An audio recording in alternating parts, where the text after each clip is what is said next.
আসসালামু আলাইকুম। চাঁদপুর এসেছিলাম লঞ্চে। আজকে একটু ছুটি ছিল। আমি আর এইখানে আছে আমাদের আরিফ স্যার, দুইজনে চাঁদপুর এসেছিলাম। এখন ব্যাক করতেছি। এখন বাজে হচ্ছে কয়টা বাজে? ও আচ্ছা, প্রায় 4টার মতো বাজে।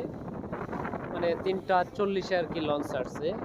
আমরা এখনো চাঁদপুরের খুবই কাছাকাছি আছি, খুব বেশি দূর পর্যন্ত যাইনি। তো এই হচ্ছে নদীর পরিবেশ, খুবই ভালো লাগতেছে। বাতাস চলতেছে ঠান্ডা, রোদ একেবারে নাই বললেই চলে, খুবই অল্প। হ্যাঁ, রোদ আছে খুবই কম। প্রচন্ড বাতাস, দেখতে পারতেছেন চুলটা কিভাবে উঠতেছে। খুবই বাতাস, খুবই ঠান্ডা। এরপরও হচ্ছে চলতেছি, এভাবে যাচ্ছে আর কি, ভাল লাগতেছে। আমরা আছি হচ্ছে কি লঞ্চ, নামটা মনে নেই, দেখতে হবে আবার। মুন্সিগঞ্জ থেকে হচ্ছে চাঁদপুরের ভাড়া নিচ্ছে 130 টাকা, আর ঢাকা থেকে চাঁদপুরের ভাড়া হচ্ছে 180 টাকা। আমরা আজকে সকালে আসছিলাম, একদম সকালে 10টার সময় লঞ্চে উঠছিলাম। 10টার সময় লঞ্চে ওঠার পর আমরা 12:30টায় চাঁদপুর পৌঁছেছি। মানে লঞ্চে উঠছিলাম আমরা মুন্সিগঞ্জ থেকে। 10টায় লঞ্চে উঠছি, তারপরে হচ্ছে 12:30টায় চাঁদপুরে পৌঁছেছি। এখন আবার হচ্ছে 4টায় রওনা দিলাম, কিন্তু যাওয়ার সময় যাওয়ার সময় হয়তো একটু টাইম বেশি লাগবে।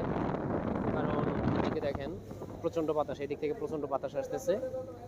আর লঞ্চটা তো মানে বাতাসের ইয়াতে গতিতে চলতে অবশ্যই একটু প্রবলেম হবে, একটু স্লো চলবে। তারপরও বেশি সময় তো লাগবে না। সাড়ে 6টা বাজে, 6টা শেষ হচ্ছে।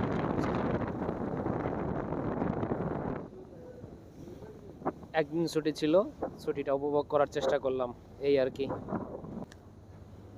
এখানে একটা চর দেখা যাচ্ছে। এখানে এগুলো আসলে এগুলা কাশফুল না, অন্য কোনো কিছু মনে হচ্ছে, যেটা দেখে বোঝা যাচ্ছে না, ঝাউ গাছ হতে পারে। আরেকটা কথা হচ্ছে যে আমরা আজকে চাঁদপুর এসেছি। চাঁদপুর আসার উদ্দেশ্য কিন্তু ইলিশ খাওয়া না, কারণ এই সময় কিন্তু ইলিশটা পাওয়া যায় না। ইলিশ পাওয়া যায় যেটা, সেটা হচ্ছে নকল। হ্যাঁ, ওটা মানে চাঁদপুরের ইলিশ না আর কি, এরকম তারা বলল। তো আমরা ইলিশ খাইনি, ইলিশ খাওয়ার উদ্দেশ্য ছিল না। আমাদের উদ্দেশ্য ছিল লঞ্চ ভ্রমণ করা।